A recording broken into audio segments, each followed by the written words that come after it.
FM 89.1, Radio Universidad. Como decíamos acá, militamos una ley por día y últimamente venimos hablando fuerte de la ley de envases, algo de lo que, pese a que es fundamental, que es importante, que está próximo a tratarse y esperemos, ¿no?, a convertirse en ley con todas las complejidades que esto tiene, y hay mucha gente que desconoce, que no sabe que se trata del tema, a diferencia de otras leyes que veníamos militando y que quizás sí son más conocidas o hay más información, ¿no? Es que también es muy difícil tener información, es mucha la complejidad porque toda la industria, casi todo lo que consumimos viene envasado, entonces es muy difícil elegir, optimizar qué es lo menos contaminante, qué es lo más fácil de tratar, qué es lo que conserva mejor, sobre todo cuando hablamos de alimentos, ¿no? Sí, seguro. Estoy viendo algunas notas que reflejan esto en los títulos, ¿no? Porque hay grandes empresas que rechazan el proyecto de ley de envases. Bueno, las respuestas son más que obvias y significan inversión que tienen que hacer las empresas en esta materia. Seguro. Y es por eso que hay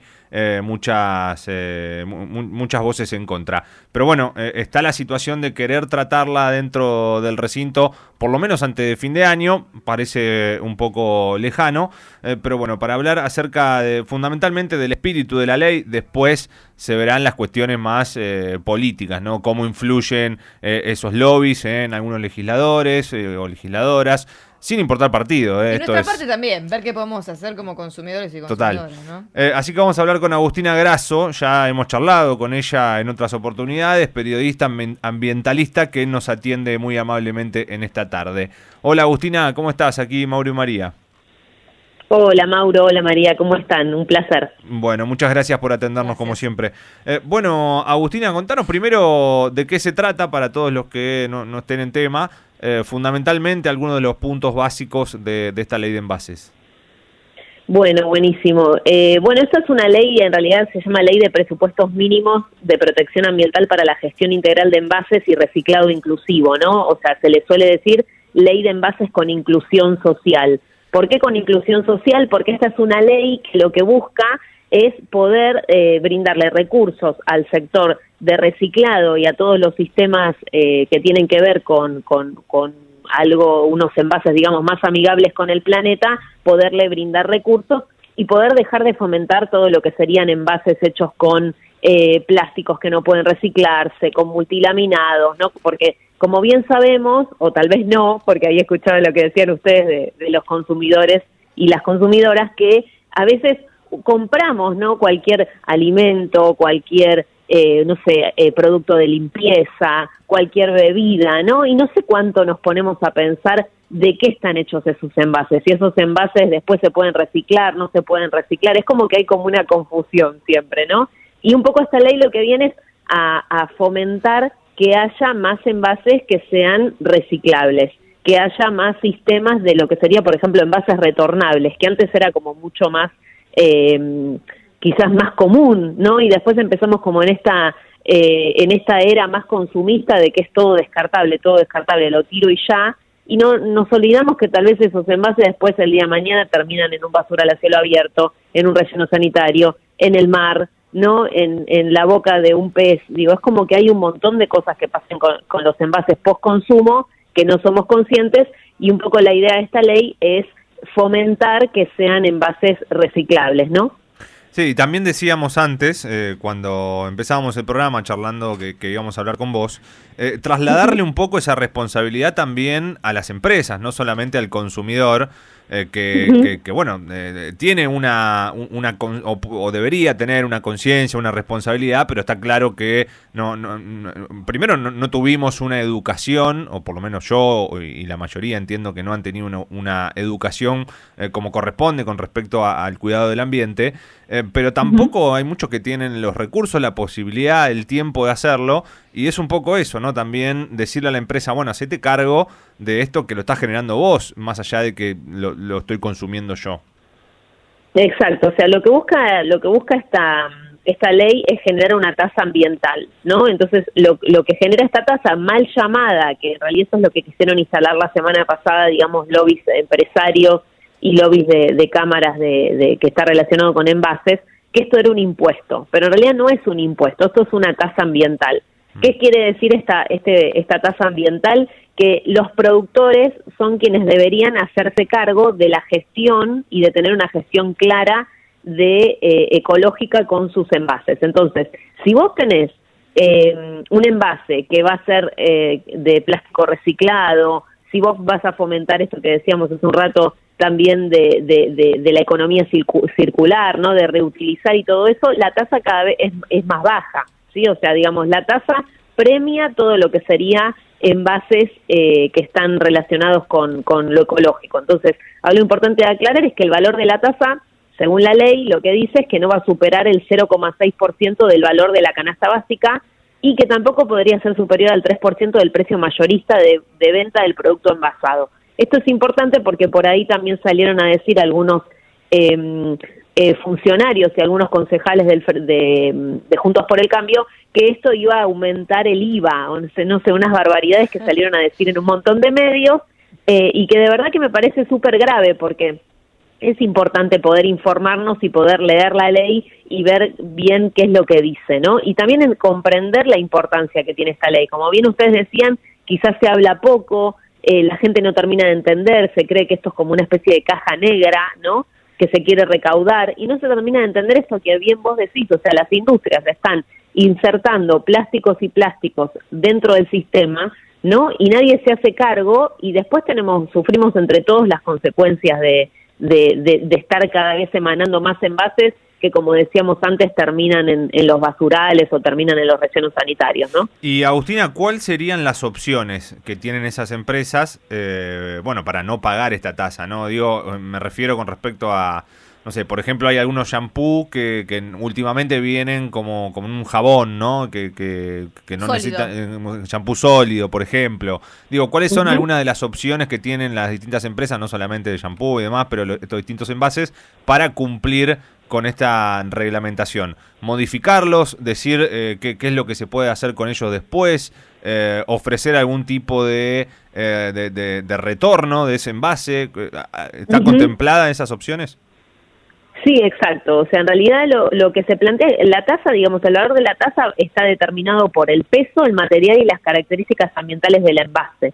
Sí, entonces primero también es presentar, la idea es que haya auditorías anuales, ¿no? Respecto a estos temas y que se presenten planes de transición de los envases. Entonces, cada empresa, cada industria va a tener que hacer una evaluación del impacto ambiental de sus envases y ofrecer y detallar cuáles van a ser las alternativas que van a utilizar. Lo que vos recién nombrabas hace un ratito era lo que es el shampoo sólido. O sea, frente a que un montón de personas están tomando conciencia, ¿no? Del impacto ambiental que tiene nuestro consumo, hay gente, por ejemplo, que se puso, emprendedores pequeños que tal vez se pusieron a hacer shampoo sólido. Entonces ahí fíjate en el detalle de lo que vos decís. Ya directamente al hacer shampoo sólido eso casi ni siquiera tiene envase, ¿no? Entonces imagínate que si yo me iría a un shampoo sólido, el envase sería un papel, por ejemplo, ahí ni siquiera tendría que estar pagando una tasa ambiental porque estoy teniendo un papel que es biodegradable, no tiene peso, no es plástico, ¿se entiende? Entonces uno empieza a evaluar de qué están hechos esos envases y obviamente para no pagar la tasa vas a buscar y vas a fomentar que sean envases amigables con el ambiente.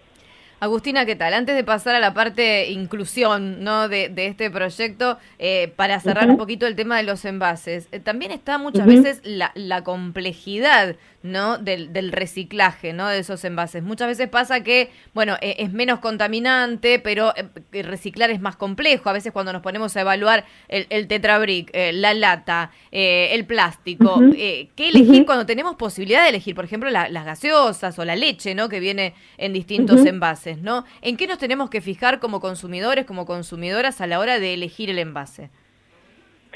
Bueno, es una buena pregunta. Bien, como vos decías, por ejemplo, hay envases que son muy difíciles de reciclar. Por ejemplo, los multilaminados, ¿viste? Todo lo que es los Tetra Pak, esos son muy difíciles de reciclar. Por eso en un momento mismo la empresa Tetrabric ofrecía un servicio de que vos entregues o ponía puntos de acopio, que vos entregues los Tetra y con eso hacían techos o en un momento también estaban en convenio con alguna ONG y hacían como placas de Durlock, ¿viste? Entonces, fíjate cómo la misma empresa, o sea, siendo consciente de que ese producto es muy difícil de reciclar. ¿Por qué es muy difícil de reciclar? ¿Y qué quiere decir que es un multilaminado? Porque tiene metal, tiene plástico, tiene cartón, o sea, claro, tiene todo junto.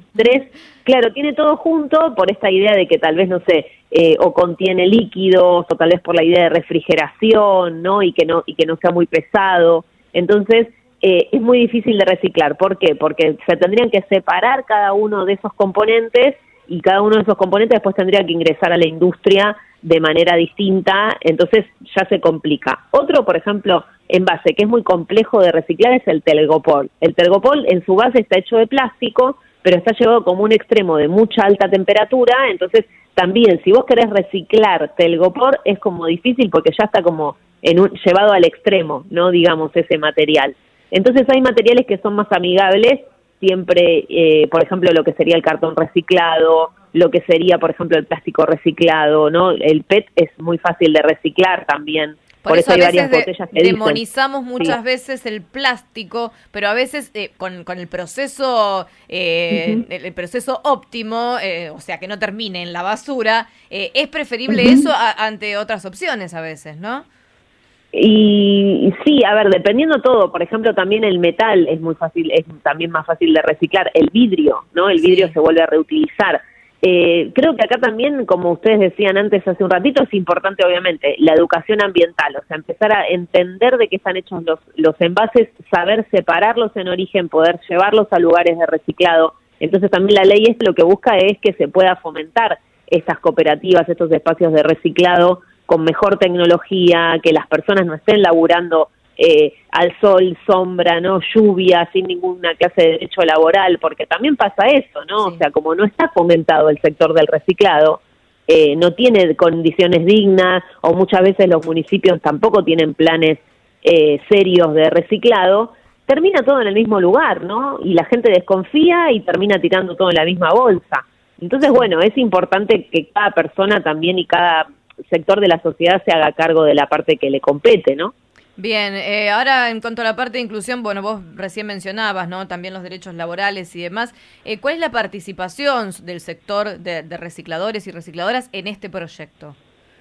Y la verdad que es súper importante el rol que tuvieron en este proyecto, porque formaron gran parte de la redacción del proyecto de ley. O sea, es la verdad que algo único en el mundo, porque cuando vos ves otras leyes de envases en otros países, en general siempre están escritos y están armados por sectores privados, por cámaras de empresarios, ¿no? Y en este caso la verdad que es bastante, en nuestro país en sí, la historia del cartonero, de la cartonera, ¿no? Sobre todo con su auge en el 2001, que ahora se están a punto de cumplir 20 años, es un rol mucho más activo que en otros países. Después se fueron armando, como bien sabemos, cooperativas, se fueron organizando, y es algo como bastante único eso en el país.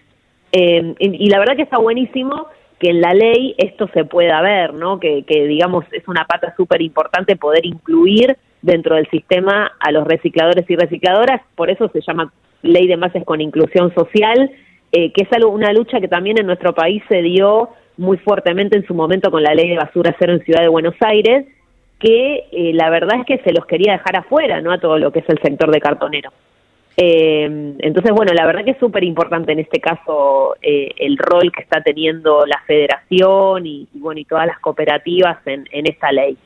Vos mencionabas recién que en otros países del mundo se ha dado de manera diferente, que viene de otros sectores. ¿Qué diferencias notás, más allá de esto, en lo que propone en sí este proyecto con respecto a otros países?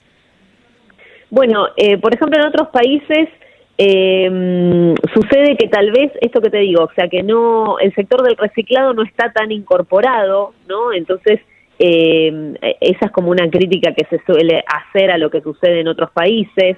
Digamos también lo que sucede es que, por ejemplo, algunos países que te nombro que tienen el proyecto de ley viene siendo implementado en forma creciente a escala global en Alemania, España, Bélgica, Francia, Austria, Canadá, en Uruguay, Colombia, Brasil y Chile, ¿no? O sea, la verdad es que todo lo que se llama la REP, ¿no? Que es la responsabilidad social empresaria, ¿no? Como de hacerse cargo las empresas de lo que se llama como el post-consumo, ¿no? De los envases que vos ya tenés insertados en el sistema, una vez que ya los consumiste. ¿Qué sucede con eso? Que la empresa se termina haciendo cargo. En varios países ya está funcionando, como estos que te nombraba recién. Pero bueno, la diferencia es que no son, digamos, tan inclusivos con el sector de reciclado como sí sucedería con este proyecto de ley en Argentina. Agustín, a mí me gusta cuando hablamos de leyes y de proyectos, ¿no? Un poco hablar del porqué, de cuál es la situación actual, qué es lo que está pasando con los basurales hoy, con los lugares donde hay basura, donde hay gente que se enferma, cuál es la realidad, por lo menos aquí en las zonas urbanas. Bueno, la verdad es que acá siempre cuando charlamos de esto, lamentablemente tenemos el caso en La Matanza de lo que sucede en González Catán, súper cercano, ¿no? Que son años y años de vecinos autoconvocados que luchan contra la SEAMSE, que luchan por el cierre del relleno sanitario, y que también gran parte de la lucha que hubo en Catán, que logró algo histórico en el país, que fue que se deje de tirar toda la basura del conurbano para que solo hasta hoy se tire la de La Matanza, ¿no? Digo, y ahí como porque si fuera poca, igual, los vecinos, la basura, claro, pero digo, toda La Matanza. tal cual. Pero digo, y ahí también, o sea, los vecinos tienen un rol fundamental. O sea, la verdad que yo siempre les digo que las y los admiro porque por su lucha. ¿Y por qué? Porque ellos mismos se organizaron, armaron censos con sus propias manos de las personas que tenían cáncer, lupus, problemas respiratorios. Y cuanto más cercano al relleno sanitario, más cantidad de personas con estos problemas había, ¿no?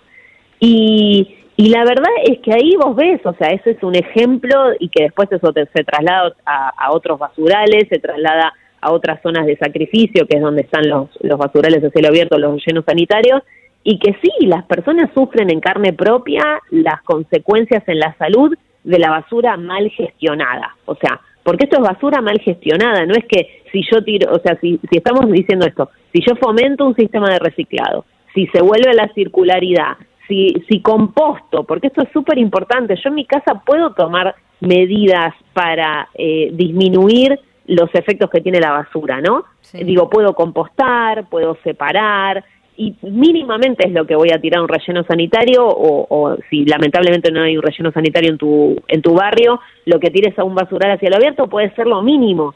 Y al contrario, es como el mundo al revés, ¿no? Empezamos tirando lo máximo en vez de tirar lo mínimo.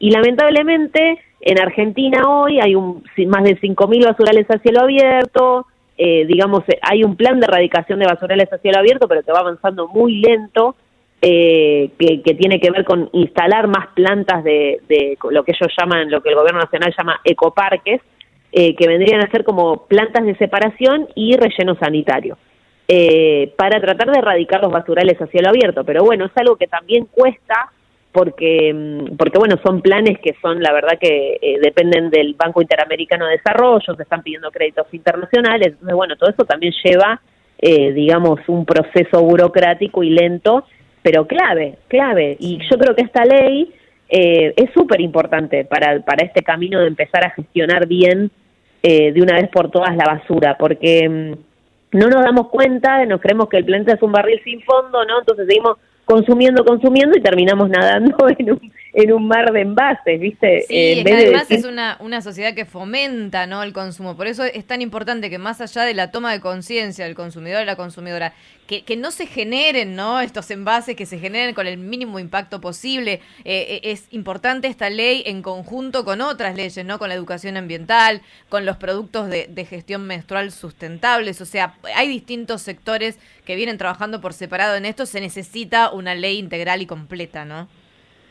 Tal cual. Por eso desde los sectores ambientales, ¿no?, como Jóvenes por el Clima, como FARM, como, no sé, Red Universitarios por la Crisis Climática, ¿no? O sea, distintas organizaciones fuimos este jueves pasado a la Comisión de Recursos Naturales de la Cámara de Diputados, ¿no? Está habiendo ahí algunas reuniones previas a la ley de envases, como para empezar a escuchar cuáles son desde el sector ambiental, cuáles son nuestros reclamos, cuáles son, digamos, nuestras observaciones frente a la ley, y la verdad es que, digamos, todo el sector ambiental se planta a favor, ¿no?, de esta ley, pero bueno, estamos haciendo algunas observaciones como esto, ¿no?, que haya mayor detalle en de qué están hechos los envases, que haya mayor información pública, ¿no? Que haya mayor participación ciudadana en estas leyes, y lo que se está tratando de lograr es que este jueves, digamos, si llega a haber sesión, que se pueda incorporar en el temario la ley de envases, porque como bien ustedes decían, se está por terminar el año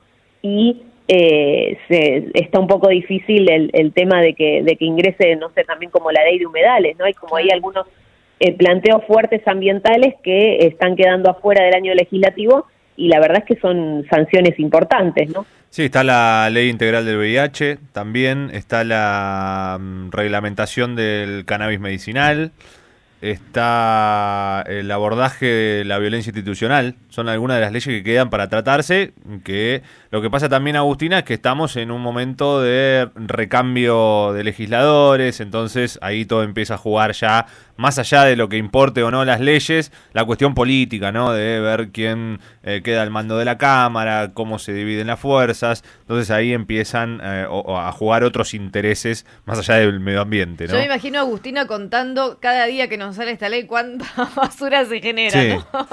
No, en realidad estamos ahí armando algunas piezas comunicacionales, ¿viste? Ahora sacamos con un videito con algunos artistas y famosos, digamos, que apoyan la ley, como Baglietto, como Laura Escurra. Entonces, bueno, estuvimos ahí haciendo como algunos videos y piezas comunicacionales. Entonces, cada día que pasa es como que decís, bueno, ¿qué más hay que hacer como para que se tome conciencia, ¿no? Y yo, Agustina, no sé, yo lo encararía con algún beneficio para la empresa, porque digo, la empresa le importa poco si contamina, si arruina, digo, en general, no hablemos de las pymes, obviamente que hay una conciencia de algunas, pero bueno, quiero decir, para representarlo y hacer un generalismo. También plantearlo como una cuestión de aquí al futuro, porque a corto plazo puede ser antipático, pero de acá al futuro esto se va a reglamentar en la región, seguro, se va a ir haciendo, en el mundo también, entonces se van a quedar afuera. Exportan y demás, la exportación, claro, se van a quedar afuera y va a ser peor en el largo plazo. Entonces me parece que va por ahí. Tampoco correrlo con la generación de empleo para los cartoneros y las cartoneras, me parece que por ahí tampoco lo vas a enganchar, ¿no? Pero bueno, sí va a ser un beneficio a largo plazo, me parece que es por ahí.